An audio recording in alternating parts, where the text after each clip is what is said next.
اگر اونچی جگہ پر تعلق بنانے کا شوق ہے تو عرش کا مالک سب سے اونچی جگہ ہے۔ جو رشتے آپ کو تکلیف دیں ان سے دوری اختیار کرو، وہ لوٹ تو آئیں گے مگر اس وقت تک وہ آپ کے دل سے اتر چکے ہوں گے۔ اگر اونچی جگہ پر تعلق بنانے کا شوق ہے تو عرش کا مالک سب سے اونچی جگہ ہے۔ جوانی کی زندگی ہو، گناہ کے اسباب بھی ہوں، گناہ کرنے کو دل بھی چاہے لیکن رب کی محبت میں انسان وہ گناہ نہ کرے تو اسی انسان کو متقی کہتے ہیں۔ آنسو دنیا کا واحد ایسا لیکوڈ ہے جس میں 1% پانی اور 99% احساسات و جذبات ہوتے ہیں۔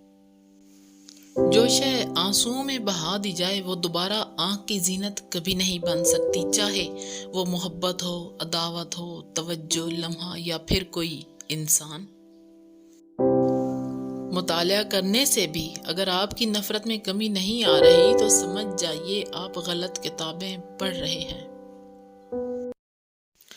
زندگی کی سب سے بڑی حقیقت یہ ہے کہ سب فانی ہے، تو کیوں نہ زندگی عاجزی سے گزاری جائے۔ باپ کی غریبی اور ماں کے پہناوے پہ کبھی شرم محسوس نہ کرنا۔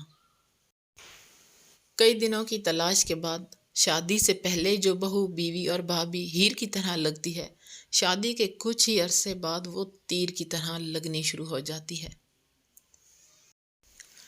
دل کا بوجھ ہلکا کرنا چاہتے ہیں تو صرف اپنے رب کی بارگاہ میں رویا کریں۔ یہ وہ جگہ ہے جہاں نہ ماضی کا طعنہ دیا جاتا ہے، نہ مستقبل کا خوف دلایا جاتا ہے، بس رحم و کرم کے پردوں سے ہم گناہگاروں کو ڈھانپ لیا جاتا ہے۔